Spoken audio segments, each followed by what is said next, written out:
खोलो निशु, दरवाजा खोलो।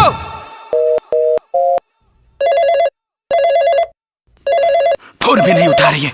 हाँ, ये जूता किसका है? हाँ? कौन था? बोलो कौन था? यार था? भतार था? कौन था? अरे ये आपको क्या हो गया है? आप कैसी बातें कर रहे हैं? ना यार था, प्यार था, बोलो कौन था?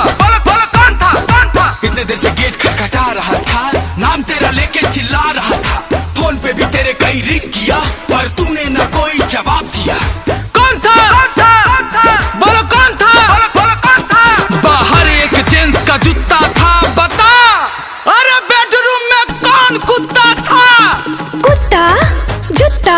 अरे कौन कुत्ता? अरे कौन जूता? झूठ मूठ का आप मुझ पे कर रहे हैं शक। सो रही थी मैं करके बेडरूम लॉक। सर में मेरी दर्द बड़ी जोर उठा था। माय गिरिया, बेडरूम में कोई नहीं घुसा था। कौन था? बोलो कौन था? यार था? भतार था? बोलो कौन था?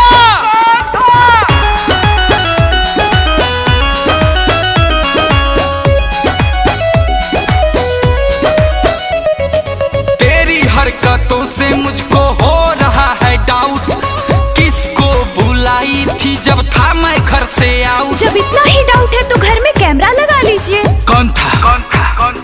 बोलो कौन था? एक परसेंट तुझ पे ना है ट्रस्ट, जो भी है गुंजन से कहो स्पष्ट। मायके से हूँ मैं बड़ी संस्कारी, कभी ना लगी हूँ मैं मर्यादा की दुआरी। बस करो, मैं जानता हूँ तुम कितनी संस्कारी हो। रुको तोहरा माई के फोन लगा बतानी, अब पूछा तनी कितना संस्कार तेरे अरे बिया। ना जी, घर की बात घर में रह दी, हम बतावत आनी। कौन था? बोलो कौन था? यार था? प्यार था? कौन था? रोशन था? नहीं। कुंदन था? नहीं। रोशन था, कुंदन था, मारू था, कौन था? यादव था। कौन यादव? यादव राज था। का? हाँ। अरे इस ससुरा पे तो हमारा शक ही ना रहे। ए जी, हमको माफ कर दीजिए, आज के बाद ऐसा गलती कभी नहीं होगा।